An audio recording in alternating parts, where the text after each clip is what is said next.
your chemistry classroom, my YouTube channel Learn Chemi. Today we are going to start a new chapter, Unit 4, and that is Chemical Kinetics. Okay. Chemical Kinetics. अगर आप इस word को break करें तो मेरे पास है एक word है केमिकल, दूसरा है काइनेटिक्स. अब देखिए kinetics, this word has been derived from a Greek word that is kinesis, and kinesis means movement. Means in this chapter we are going to study about movement of chemicals, right? And in a chemical reaction, chemicals क्या हैं? Reactants which will be converted to products. This is what a chemical reaction is composed of. एक arrow रहेगा बीच में, left side पे reactant और right side के ऊपर प्रोडक्ट. तो this is the movement of reactant to the formation of product. Kinetics मतलब kinetic energy, motion, energy due to motion, and this word has been derived from kinesis. It's a Greek word kinesis which literally means movement. Okay. तो chemical kinetics के अंदर हम क्या study करने वाले हैं? We will study rates of chemical reactions. Rate of chemical reaction means कोई chemical reaction कितनी स्पीड से कंप्लीट हो रही है. Either it is taking too much time or it is getting completed within a fraction of second. उसका rate क्या है, complete होने में टाइम कितना ले रही है. ठीक है, तो that is called rate of chemical reaction. कितने समय में ये रिएक्टेंट प्रोडक्ट में कन्वर्ट हो रहा है वो हमने देखना है. एंड और क्या क्या चेक करेंगे? The factors. वो कौन कौन से फैक्टर्स हैं जो किसी केमिकल रिएक्शन को इन्फ्लुएंस करते हैं. हम इनके ऊपर डिटेल में बात करेंगे. We will discuss in full on detail one by one. ये सिर्फ मैं चैप्टर का एक बिगिनिंग का आइडिया दे रही हूं आपको. एक तो रेट्स के बारे में बात करेंगे, दूसरा हम बात करेंगे factors which influence rate of reaction. एक सिंपल सा एग्जांपल देती हूं. टेम्परेचर. आपको पता है गर्मियों में आप कपड़े सूखने के लिए बाहर डालते हो, जल्दी सूख जाते हैं. सर्दियों में दे टेक टाइम, क्योंकि गर्मियों में बाहर का टेम्परेचर ज्यादा है. तो टेम्परेचर ज्यादा होने की वजह से रेट ऑफ इवेपोरेशन बढ़ जाएगा. तो rate of reaction increases with increase in temperature, right. तो ऐसे सारे फैक्टर्स को हम डिस्कस करेंगे. यहां मैं सिर्फ आपको डेफिनेशन क्लियर करने की कोशिश कर रही हूं. हम फैक्टर्स की बात करेंगे इस चैप्टर के अंदर which influence the rate of reactions, and उसके बाद हम बात करेंगे मैकेनिज्म. जो पर्टिकुलर केमिकल रिएक्शन हुई है वो किस तरीके से, how it has been completed. ये केमिकल रिएक्शन कैसे हुई, कौन सा मैकेनिज्म इसने फॉलो किया, हम उसके बारे में बात करेंगे कि किस मैकेनिज्म को फॉलो कर रही है और रिएक्शन किस तरीके से आगे बढ़ रही है, राइट. चलिए, ये हो गया हमारे पास definition that what is chemical kinetics. It will deal with rate of chemical reactions, then factors influencing rate of reactions and the mechanisms. इस पूरे चैप्टर के अंदर हम इन्हीं चीजों के बारे में बात करने वाले हैं. ओके. अब हमारी डेली लाइफ के अंदर हम कितने तरह की केमिकल रिएक्शंस को देखते हैं या उनको क्रॉस ओवर करते हैं. Basically there are 3 types of chemical reactions. एक है वेरी फास्ट, एक है वेरी स्लो, और एक है जिनकी स्पीड है इंटरमीडिएट स्पीड. वेरी फास्ट, आप सबने वॉल्यूमेट्रिकल एनालिसिस की है. ठीक है, टाइट्रेशन फ्लास्क के अंदर आपने बेस लिया, उसमें सोडियम हाइड्रोक्साइड लिया, देन इंडिकेटर यूज किया फिनोल्फिथलीन, और उसको डालते ही पिंक कलर आ गया, डार्क पिंक कलर आ जाता है. ओके. फिर आप ब्यूरेट से एसिड रन डाउन स्टार्ट कर देते हो. एक टाइम ऐसा आता है एक ड्रॉप डालते ही pink colour disappear, and that occurs only in a fraction of second. पता भी नहीं चलता. तो ऐसी रिएक्शंस को हम बोलते हैं वेरी फास्ट। तो इसके अंदर आ जाती हैं बेसिकली वॉल्यूमेट्रिक केमिकल रिएक्शंस। जैसे मैं सिंपल एग्जांपल लूं, सिल्वर नाइट्रेट सोडियम क्लोराइड, और ये बन जाएगा AgCl एंड NaNO3। कैसे पता चलेगा केमिकल रिएक्शन हो गई? AgCl के प्रेसिपिटेट्स आ जाते हैं, right? Okay, very slow. In the previous chapter, in the last lecture of previous chapter, आप लोगों ने कोरोजन के बारे में पढ़ा, रस्टिंग ऑफ आयरन के बारे में पढ़ा, और मैंने वहां पे भी बताया था दैट बहुत ही स्लो रिएक्शन होती है। डिपेंड करता है कि हमारे पास रिएक्टेंट कितना है। लोहे का ऑब्जेक्ट जितना बड़ा होगा, जब तक वो सारे का सारा आयरन ऑक्साइड में कन्वर्ट नहीं हो जाता, रिएक्शन स्टॉप नहीं करेगी। It will continue. It may take 10 years। Depend करता है ऑब्जेक्ट कितना बड़ा है। तो इसका मैं एग्जांपल लिख लेती हूं। For example, rusting of iron. Okay, now there are certain reactions, not certain, many reactions जिनकी स्पीड इंटरमीडिएट है, ना बहुत स्लो है ना बहुत फास्ट। तो इन्वर्जन रिएक्शन देखते हैं। इन्वर्जन ऑफ शुगर, हमारे पास है C12H22O11, इसकी हाइड्रोलिसिस होती है और ये बन जाता है C6H12O6 प्लस C6H12O6। एक बन जाता है ग्लूकोज और एक बन जाता है फ्रक्टोज। हम इस रिएक्शन का रेट ऑफ रिएक्शन स्टडी कर सकते हैं, चाहे हम स्पेक्ट्रोस्कोपी की हेल्प लें, चाहे हम केमिकल काइनेटिक्स के और मैकेनिज्म के थ्रू इसको स्टडी करें। देन हाइड्रोलिसिस ऑफ एस्टर्स, हम डिटेल में बात करेंगे इनके बारे में। हाइड्रोलिसिस ऑफ एस्टर्स, ये रिएक्शंस भी ऐसी हैं जिनकी स्पीड इतनी ज्यादा नहीं होती, ना बहुत स्लो होती है ना ही बहुत फास्ट होती है।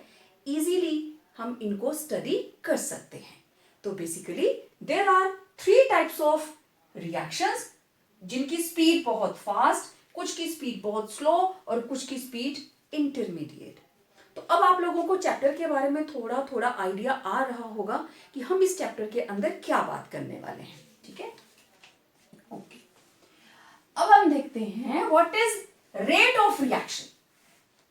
बहुत ही इंटरेस्टिंग चैप्टर है और स्कोरिंग भी, न्यूमेरिकल्स आते हैं इसके एग्जाम्स के अंदर, बहुत स्कोरिंग चैप्टर है, too easy. What is rate of reaction? अब किसी भी रिएक्शन का रेट मतलब कोई रिएक्शन कितना टाइम ले रहा है। तो actually this is the change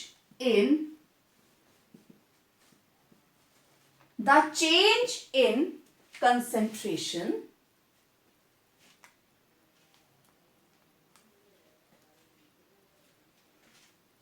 of any one of the reactants,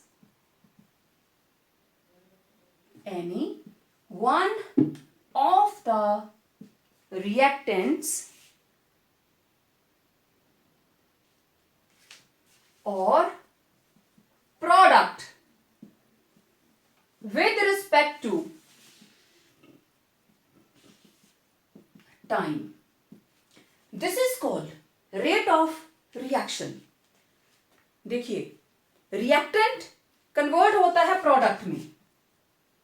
एक जनरल केमिकल रिएक्शन है रिएक्टेंट टू प्रोडक्ट, ठीक है, RP। जब रिएक्टेंट प्रोडक्ट में कन्वर्ट होगा तो रिएक्टेंट की कंसंट्रेशन क्या हो जाएगी? डिक्रीज, और प्रोडक्ट की कंसंट्रेशन क्या हो जाएगी? इंक्रीज। मैंने यहां पे कॉमन वर्ड लिखा है the change in concentration of any one of the reactants और product with respect to time. समय का ध्यान, जब तक हम टाइम कंसीडर नहीं करेंगे it will not be taken as a rate. Rate क्यों है? क्योंकि विद रिस्पेक्ट टू टाइम हम इस चीज को कैलकुलेट करने जा रहे हैं, टाइम का फैक्टर साथ में चलेगा। That is why this is called rate of reaction.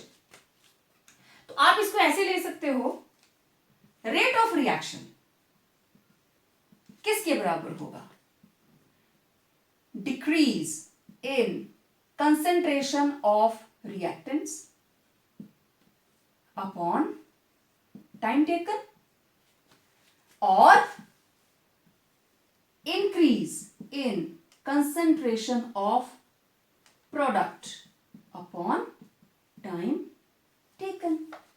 दोनों का मतलब जो आपको ऊपर रिएक्शन बता रही है हमने वही चीज यहां पे लिखी कि या तो रिएक्टेंट की कंसेंट्रेशन डिक्रीज कर रही है और टाइम कितना लिया, ये भी रेट ऑफ रिएक्शन है, और ये हमेशा किसके बराबर होगा, increase in concentration of product upon time taken. ये दोनों चीजें साथ में चलेंगी। Okay,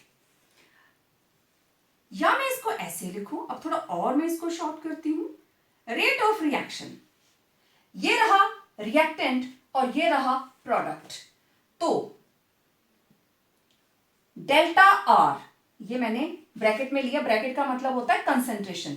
delta R means change in concentration of R upon delta T, time कितना लिया, ठीक है। और रिएक्टेंट है तो इसके साथ माइनस का साइन लगेगा, माइनस का मतलब डिक्रीज, ये कंसेंट्रेशन डिक्रीज कर रही है, वैल्यू माइनस नहीं होगी, this negative sign accounts for decrease in concentration. और ये किसके बराबर होगा, product, change in concentration of product with respect to time, ये पॉजिटिव होगा क्योंकि कंसेंट्रेशन डिक्रीज कर रही है किसकी, रिएक्टेंट की, और इंक्रीज कर रही है किसकी, प्रोडक्ट की। ये तो एक जर्नल रिएक्शन के लिए कि कोई रिएक्टेंट प्रोडक्ट में कन्वर्ट हो रहा है तो हम इसको इस तरीके से लिखते हैं, राइट।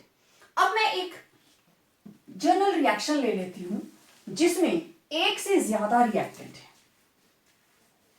ये तो सिंपल था कि R से P बन रहा है। Okay, now I am having A, consider a journal reaction, late it B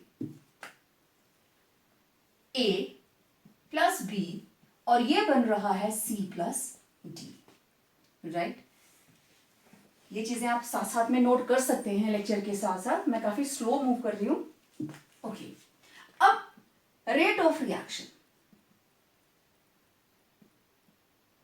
किसके बराबर होगा, डिक्रीज इन कंसेंट्रेशन ऑफ, आपने लिखा था the change in concentration of any one of the reactants और प्रोडक्ट्स, मतलब minus change in concentration of A with respect to time, किसके बराबर, change in concentration of B with respect to time, किसके बराबर, change in concentration of C with respect to time, और ये किसके बराबर होगा, change in concentration of D with respect to time. ये दोनों ही रिएक्टेंट और ये दोनों product, right. Decrease in concentration of A, decrease in concentration of B, increase in concentration of C, increase in concentration of D. This is the meaning of rate of reaction. Okay. अब हम कोई example ले लेते हैं, ठीक है। For example let it B PCl5, ये टूट के बना PCl3 प्लस Cl2, तो रेट किसके बराबर होगा, rate of reaction, it will be change in concentration of PCl5 upon time taken, और ये किसके बराबर होगा, change in concentration of PCl3 upon time taken, it will be increase in concentration of या change in concentration of chlorine upon time taken.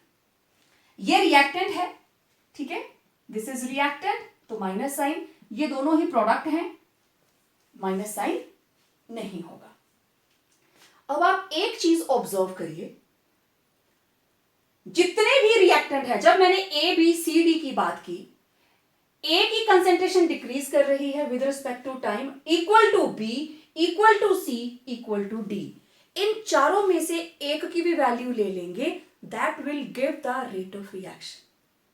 चारों की value निकाल के ऐड नहीं कर रहे हो आप कहीं पे भी, ये सारी चीजें आपस में बराबर हैं, तभी डेफिनेशन के अंदर हमने क्या बोला, any one of the reactant और प्रोडक्ट, चाहे प्रोडक्ट में से कोई एक उठा लो। अब अगर आप इनकी बात करोगे ना तो इसमें वैल्यू पुट करोगे तब भी क्या आ जाएगा, rate of reaction. Getting my point. तो नेक्स्ट देखते हैं। अब मैंने यहां पे नंबर ऑफ मोल्स नहीं लिए अभी, अब मैं ले रही हूं number of moles. Again consider A moles of A plus B moles of B और हमें मिल रहा है C moles of C and D moles of D. अब नंबर ऑफ मोल्स आ गए साथ में, तो रेट ऑफ रिएक्शन किसके बराबर होगा?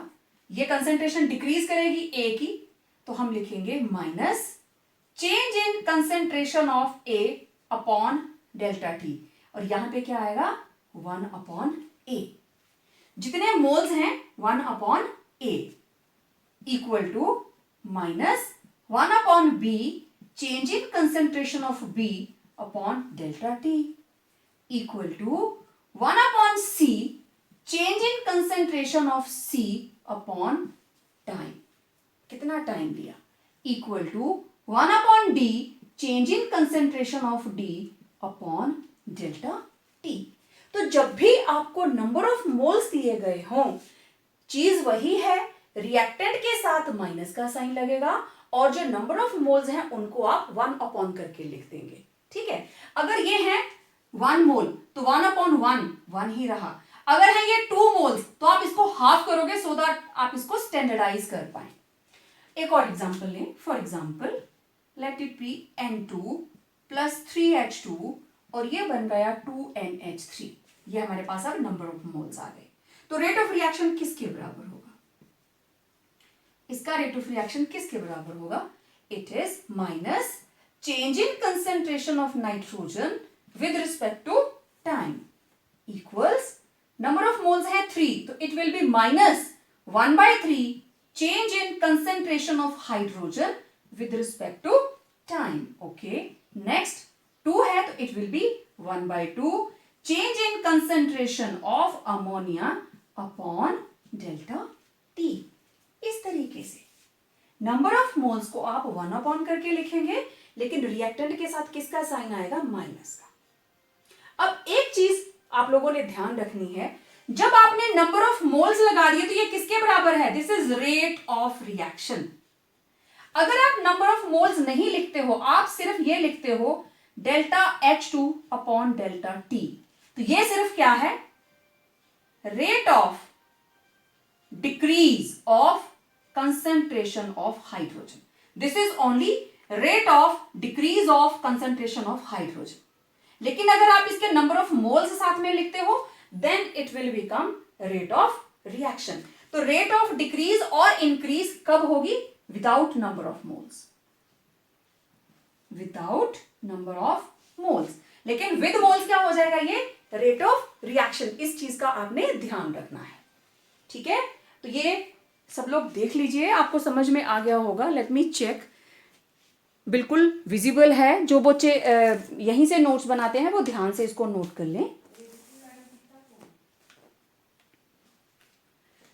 ठीक है, चलिए अब हम बात करते हैं कितने तरह के रिएक्शन रेट्स हैं।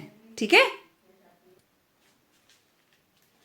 Okay, let's talk about types of reaction rates. There are 2 types of rates of reaction: average rate of reaction and instantaneous rate. है दोनों ही change in concentration of reactant और product। फर्क क्या है? एवरेज आपको पता है, एवरेज के अंदर हम पूरी की पूरी रिएक्शन को कंसीडर करेंगे। ठीक है, तो this is overall change in concentration over the time interval. Let शुरू में कंसेंट्रेशन ऑफ रिएक्टेंट हमने बिगनिंग में जब लिया तो it was 100 grams, let it be 100 grams. Okay, after 30 minutes हमारे पास आर कितना बचा? It was only 25 grams, right. तो टोटल टाइम कितना लगा? टाइम हमारे पास आया 30 मिनट्स। ठीक है, तो हम ऐसा ले सकते हैं, जब R1 था 1000 ग्राम तो T1 था हमारे पास 10 AM। आफ्टर 30 मिनट्स R2 हो गया 25 ग्राम और T2 था 10.30 AM। 10:30 बजे हमने दोबारा उसकी कंसेंट्रेशन देखी तो इट वाज 25 ग्राम। ओके, तो अब देखिए हमारे पास रेट ऑफ रिएक्शन किसके बराबर आया? Average rate. अब मैं इसको कहूंगी एवरेज रेट। उसका क्या मतलब है? Now average rate it will B concentration R2 minus concentration of R1 upon T2 minus T1, final time minus initial time. तो ये आया 100 माइनस, अब R2 हमारे पास कितना रह गया है? 25, ठीक है, तो 25, तो चेंज कितनी आई इसमें? ये रहा 10:30 माइनस 10 AM, तो ये आया 75 ग्राम अपॉन 30 मिनट्स। 30 मिनट्स में चेंज इन कंसेंट्रेशन कितनी हुई है? 75 gram. No this is average. अब सेम रिएक्शन, ये रिएक्शन स्टार्ट हुई 10 AM, तो 10:01 के ऊपर 10.10 AM कुछ और रेट होगा। 10:02 के ऊपर R2 होगा, ठीक है, तो ये हो गया, लेट इट बी 10, 12, 14, 16, 10.20, 10.25, 10.30। अलग अलग टाइम के ऊपर हमने रेट्स निकाल लिया, 2, 3, 4, 5, 6, जो भी हम इसकी कंसंट्रेशन लिखते जा रहे हैं कि रिएक्टेंट कितना रह गया, कितना रह गया, कितना रह गया। अब मुझे यह पता करना है कि जब टाइम था 10:15, 10.15 AM, तब उसका रेट ऑफ रिएक्शन क्या था? Rate of change of concentration of any one of the reactants or product at a particular moment of time, पूरा टाइम एवरेज कितनी है? 30 मिनट्स की। उन 30 मिनट्स में जब रिएक्शन स्टार्ट हुई पूरे 10 बजे, मुझे यह पता करना है 10:15 के ऊपर 10:15 बजे हमारे पास रिएक्टेंट कितना बचा था, मींस उस टाइम रेट ऑफ रिएक्शन क्या था। ओके, मुझे यह पता करना है 10:11 के ऊपर रेट ऑफ रिएक्शन क्या है। उसमें क्या होगा? जो कंसेंट्रेशन 10:11 पे ही होगी तब हम कंसेंट्रेशन वो वाली कंसीडर करेंगे, और टाइम कितना होगा? इनिशियल और final, final minus initial, time भी पर्टिकुलर आएगा। तो जब हम पर्टिकुलर मोमेंट के ऊपर एक डेफिनेट इंटरवल ऑफ टाइम के ऊपर पता कर रहे हैं rate of reaction, that becomes instantaneous rate of reaction. आप में से जो बच्चे थोड़ा सा ड्राइविंग का शौक रखते हैं, आप लोग घर से निकले, गाड़ी स्टार्ट की, बाइक स्टार्ट की, बिल्कुल शुरू में स्पीड 0 होती है, थोड़ा सा रास्ता सीधा है तो आपकी स्पीड 40 होगी। आपने 10 बजे ट्रैवलिंग स्टार्ट की और पूरे 10 बजे आपका जो ऑडोमीटर है वो शो कर रहा है कि आप 0 की स्पीड से चल रहे हो। ओके, 10:01 पे, 1 मिनट पे आप काफी दूर निकल जाते हो। 10:01 पे आपकी बाइक की स्पीड थी 50 किलोमीटर्स पर आवर। फिर काफी देर तक आप सीधे चले रहे, उसी स्पीड में चले रहे 2-3 मिनट तक। फिर आगे टर्न आ जाता है, आपको स्पीड स्लो करनी पड़ती है, आपकी स्पीड हो जाती है 30। फिर थोड़ी सी स्पीड बढ़ाते हो, 60 तक चली जाती है, फिर आपको घटाते हो गया। तो अगर आप 5 किलोमीटर का एरिया कवर करते हैं, डिस्टेंस कवर करते हैं, अपने घर से 5 किलोमीटर दूर चले जाते हैं, पूरे रास्ते में आपकी स्पीड एक जैसी नहीं होगी, शुरू में कुछ और होगी। हर मिनट, हर सेकंड आपकी स्पीड चेंज होती है। That is why it is called acceleration, rate of change of speed. अब रिएक्टेंट्स के बारे में हम बात क्या करें? शुरू में रेट ऑफ रिएक्शन बहुत फास्ट होता है, धीरे धीरे रिएक्टेंट कम होता जाता है तो रेट ऑफ रिएक्शन भी स्लो हो जाता है, राइट? तो अगर हम पूरी की पूरी रिएक्शन को कंसीडर करें तो टोटल डिस्टेंस कितना आया? 5 किलोमीटर, और आपने उसको कवर करने के लिए टाइम कितना लिया? 15 मिनट। तो 5 किलोमीटर डिवाइडेड बाय 15 मिनट। अब 15 मिनट किलोमीटर पर मिनट नहीं निकालेंगे, मिनट्स को आप आवर्स में कन्वर्ट करेंगे तो आपकी एवरेज स्पीड आ जाएगी, that will be average speed. लेकिन अगर मैं ये पूछूं कि आप घर से निकले 10 बजे, 10:11 पे आपकी गाड़ी की स्पीड क्या थी, that will be instantaneous speed. Getting my point? तो एवरेज रेट, जब आप ओवरऑल चेंज इन कंसेंट्रेशन, पूरी रिएक्शन खत्म हो गई, तब आपने देखा दोनों में चेंज कितना आया, that is total change in concentration. तो उसको आप ऐसे लिख लेंगे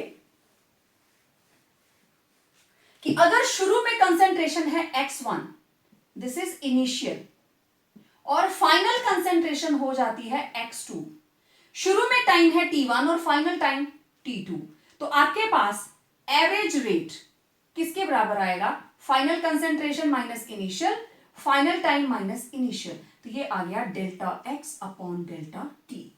तो एवरेज रेट हमेशा डेल्टा के साथ नोट किया जाता है, means this is overall change in concentration with respect to time. Okay, अब देखिए इंस्टांटेनियस जो रेट है उसके अंदर क्या फर्क हुआ, किस तरीके से हम निकालेंगे। जिस वक्त ये जो change in time limits to 0, when delta T limits to 0 means एक किसी भी रिएक्शन के नियरेस्ट 2 स्टेप्स के अंदर चेंज इन टाइम हो गया 0, change in time is very very small, तो delta X upon delta T time limits to 0, तो it will be written as delta will be replaced by D, ठीक है, differentiation, तो it will be dx by dt, where dx is very very small change in concentration and dt it is very small change in time। मतलब literally 0 है, वो जो change है ना time में, दैट इज लिटरली 0, क्योंकि particular time पे पूछा जाएगा कि रिएक्शन के 40th सेकंड में जब 40 सेकंड रिएक्शन निकल गई, तो जो 40वां सेकंड था उस पर्टिकुलर टाइम पे रेट ऑफ रिएक्शन क्या था।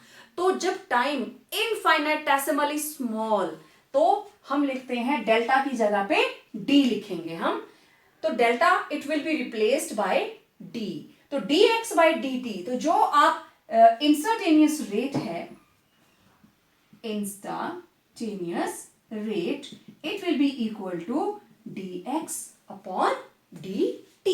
तो एवरेज में आप डेल्टा लगाएंगे और इंस्टांटेनियस रेट के अंदर आप क्या टर्म यूज करोगे, dx अपॉन dt। तो इस तरीके से दोनों रेट्स के बीच में आप डिफरेंशिएट कर सकते हैं। अब अगर मैं कोई जनरल रिएक्शन लिखूं, मैं दोनों रिएक्शंस आपको लिख के दिखा देती हूं। फॉर अ जनरल रिएक्शन हम वही रिएक्शन लिख लेते हैं, A moles of A, B moles of B, general reaction, A moles of A, B moles of B, ये बना C moles of C and D moles of D, ठीक है। तो इसके लिए अब हमारे पास अगर आप एवरेज रेट लिखते हैं तो किसके बराबर होगा, it will be -1 upon A delta A upon delta T equal to -1 by B delta B upon delta T, then 1 upon C change in concentration of C upon time, 1 by D change in concentration of D upon delta T. Okay.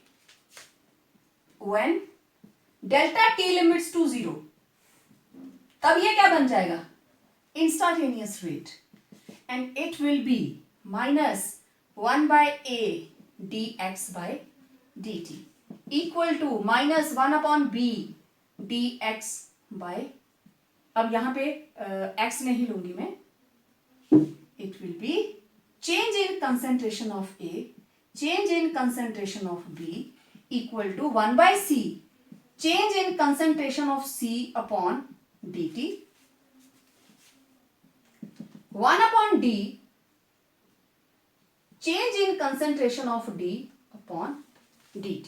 तो dt it is very very small change in time. तो dt is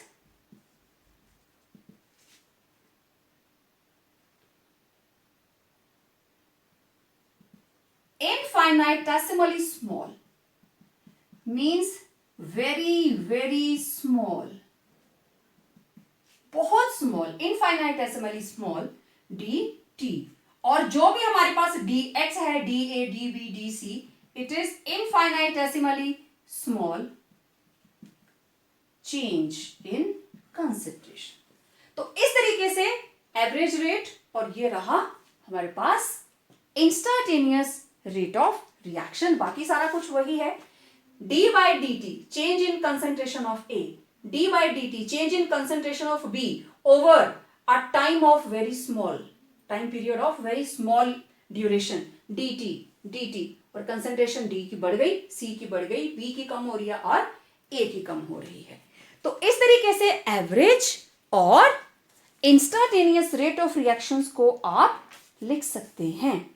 अब मैं अगर यहां पे एक example आपके लिए लिखती हूं. हमारे पास है N2O5, ये बन जाता है N2O4 plus O2. This is NO2 plus O2. इसको बैलेंस कर लें. 2 4 2 2 2 4 5 2 10 4 2 8 and 10. ओके. अब देखिए, इसका अगर हम एवरेज रेट लिखें, मैं दोनों वैल्यूज लिख के दिखा देती हूं. तो ये क्या होना था, 1/a delta N2O5 upon delta T equal to, अब a की जगह आ गया 2, 1/4 delta NO2 divided by delta T equal to change in concentration of oxygen with respect to time. और इंस्टेंटेनियस में क्या करेंगे हम, instantaneous rate it will be minus 1/2 change in concentration of N2O5 upon dt. It will be 1/4 change in concentration of NO2 with respect to time, and again change in concentration of oxygen with respect to time. तो जब instantaneous की बात आ रही है, means very small change in concentration of this reactant over a range of very small time duration. तो इस तरीके से आप इनको इक्वेशंस को लिखते हैं. अब इस इक्वेशन का बेनिफिट क्या है, हमें क्यों इसकी जरूरत पड़ी आपको इतना समझाने के लिए. इसके ऊपर बेस्ड न्यूमेरिकल्स आते हैं. As I told you earlier, अगर आप इसके साथ 1/4 लिख रहे हो तो दिस इज रेट. लेकिन अगर आप सिर्फ ये लिखेंगे ना, d by dt of concentration of NO2, तो ये था rate of appearance of NO2.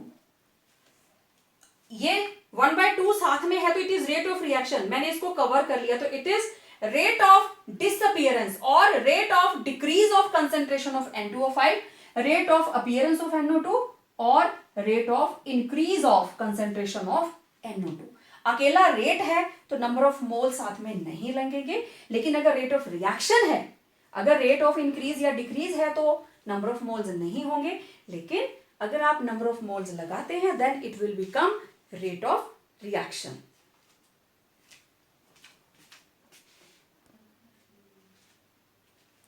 Now let us calculate some numericals without wasting time.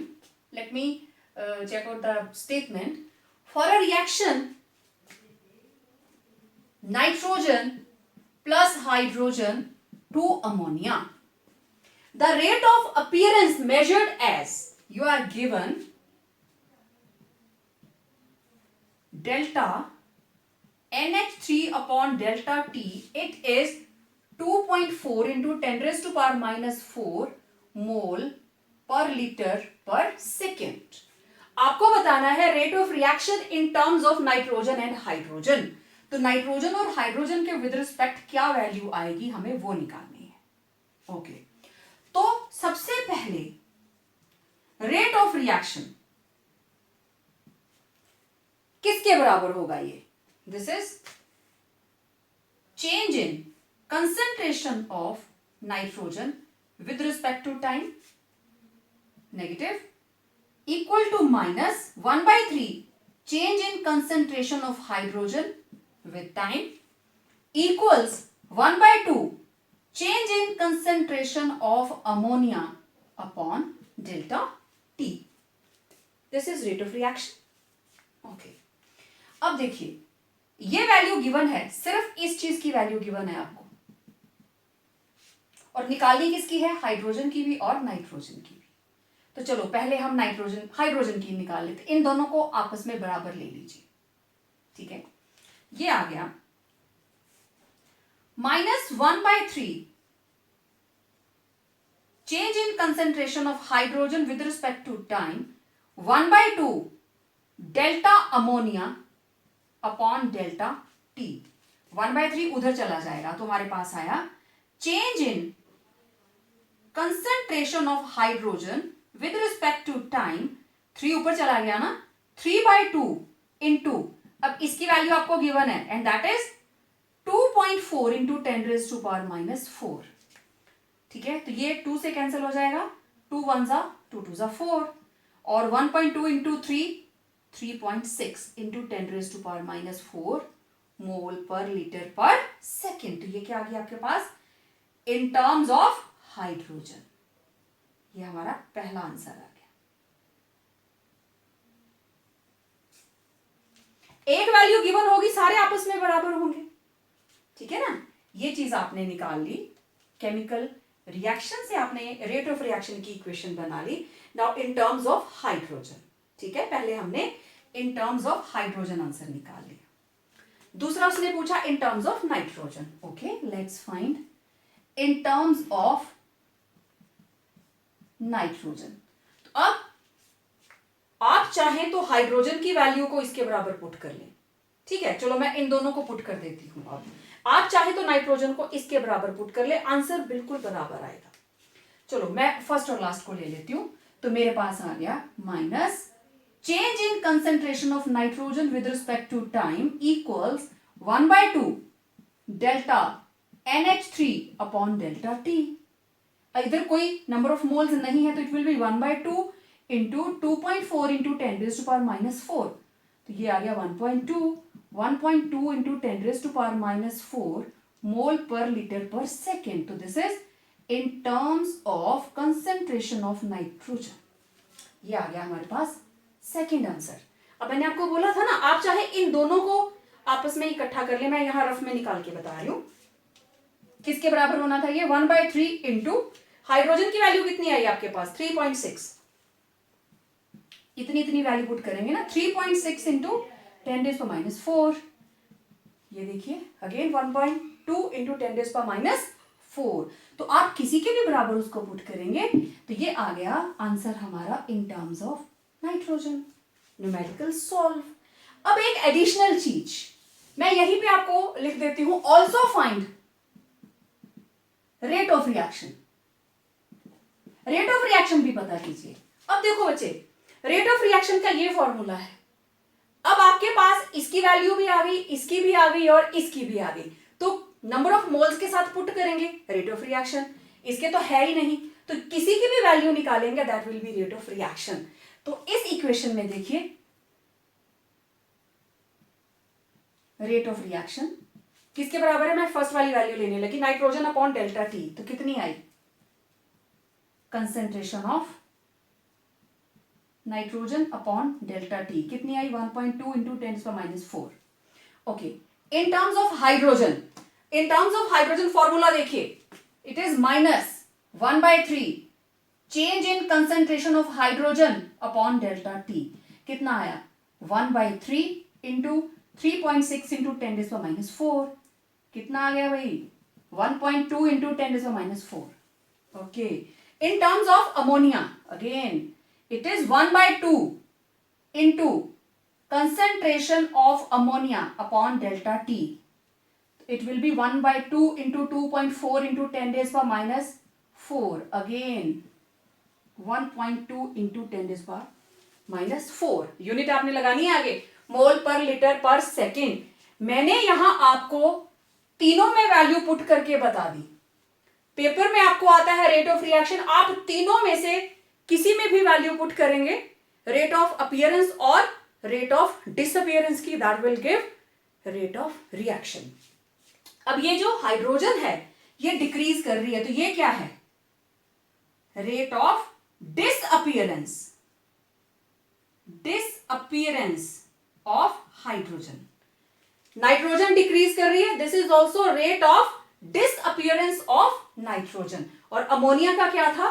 Rate of appearance, तो this was rate of appearance of ammonia. तो इस तरीके से मेरे हिसाब से फर्स्ट न्यूमेरिकल आप सबको क्लियर हो गया होगा, राइट? स्क्रीनशॉट आप ले सकते हैं जिन्होंने लेना है। चलिए सेकंड वाले की बात करते हैं। सेकंड वाले न्यूमेरिकल के अंदर हमारे पास इक्वेशन है N2O5 4NO2 plus O2 and you are given rate of appearance as delta NO2 delta T, it is 1 into 10⁻³ आप इसको इतना ही लिख लीजिए 10⁻³ मोल पर लीटर पर सेकेंड। अब आपको आंसर निकालना है only rate of reaction in terms of N2O5, बाकी नहीं करना है हमने, सिर्फ थोड़ा सा ही पूछा हुआ है। तो हमारे पास क्या बनी? रेट ऑफ रिएक्शन किसके बराबर? -1/2 change in concentration of N2O5 delta D equal to 1/4 change in concentration of NO2 upon delta D equal to change in concentration of oxygen with respect to time. ये equation देखकर आप लिख लिया आपने, this is rate of reaction. अब आपको given किसकी है वैल्यू? NO2 की। निकालनी किसकी है? N2O5 की। इसकी निकालनी है, दोनों को आमने सामने ले लो। तो हमारे पास आया 1/2 delta N2O5 upon delta T equal to 1/4 delta NO2 upon delta T। ये आ गया, 2 मैं उधर ले जाती हूं, मेरे पास आया delta N2O5 delta T equal to, नीचे था ना ऊपर चला गया, 2/4। अब इसकी वैल्यू आपको गिवन है, ये देखिए 10⁻³ तो ये आ गया 2 2 4, यहां ले आती हूं मैं, तो ये हमारे पास आ गया 1/2 into 10⁻³ it will be 0.5 into 10⁻³ और आप इसको अगर लिखेंगे 5 into डेसिमल आगे को आया, रेज टू पावर 1 नेगेटिव में ऐड हो जाएगी, इट विल बी -4 मोल पर लीटर पर सेकेंड। तो ये आ गया in terms of N2O5 with respect to time. Clear हो गया सबको? 1/4 इंटू इसकी वैल्यू पुट कर दी, इधर 1/2 था, 2 उधर जाके मल्टीप्लाई हो गया, तो 1/2 0.5 इंटू 10⁻³ ये डेसिमल आगे को गया तो raise to power 1 negative sign में ऐड हो जाएगी, राइट? तो ये था सेकंड न्यूमेरिकल, सबको समझ में आ गया। इसी में अगर वो रेट ऑफ रिएक्शन पूछ लेता है तो आप किसी में भी, अब ये रेट ऑफ रिएक्शन मैंने आपके लिए छोड़ दिया, रेट ऑफ रिएक्शन आप साथ में निकाल के मुझे भेजेंगे। इस चीज का ध्यान रखना, वीडियो देखकर ही न्यूमेरिकल सॉल्व करना और मुझे इनका आंसर साथ में चाहिए। Okay, now next, for a reaction आपके सामने लिखी है, rate of appearance of oxygen, ठीक है? Rate of appearance of oxygen is 0.024। Okay, ये हमारा हो चुका है ना, मैं यहां से स्टार्ट करती हूं। हमारे पास केमिकल रिएक्शन है 4NO2 plus O2 2N2O5. Rate of disappearance of oxygen means you are given delta O2 upon delta T equals 0.024 मोल पर लीटर पर सेकेंड, और आपको आंसर निकालना है rate of disappearance of NO2 and N2O5 और साथ में रेट ऑफ रिएक्शन भी पता करनी है। ओके, तो दोनों टर्म्स की हम बात करेंगे। तो सबसे पहले जो आपको इक्वेशन से दिखता है, rate of reaction it will be equal to minus 1/4 change in concentration of NO2 upon delta T equal to minus change in concentration of O2 upon delta T equal to 1/2 change in concentration of N2O5 upon delta T. Okay. Now you are given the value of oxygen. ये value आपको given है, आपको इसकी value भी निकालनी है, इसकी भी निकालनी है। पहले इन दोनों को निकाल लेते हैं। तो in terms of concentration of NO2, तो दोनों को आप लिखेंगे -1/4 delta NO2 upon delta T equal to minus concentration of O2 upon delta T। कभी भी इन न्यूमेरिकल्स को सॉल्व करते हुए माइनस माइनस कटवर्ट करने का कोई आपने काम नहीं करना है, क्योंकि ये साइन आपको ये बताता है रेट ऑफ अपीयरेंस और डिसअपीयरेंस। ओके, तो मुझे इसकी वैल्यू निकालनी है ना, तो delta NO2 upon delta T it will B 4 नीचे था ऊपर चला गया 4 इंटू, अब ऑक्सीजन की इसकी कितनी वैल्यू दी हुई है, इट इज 0.024 मल्टीप्लाई 16 9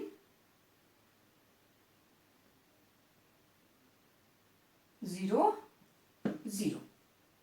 ठीक है, तो ये आ गया हमारे पास 0.096 मोल पर लीटर पर सेकेंड। ओके, अब इन टर्म्स ऑफ N2O5, ओके आप इन दोनों को ले लीजिए इन टर्म्स ऑफ N2O5, तो ये आया 1/2 delta N2O5 delta T equals minus delta O2 upon delta T।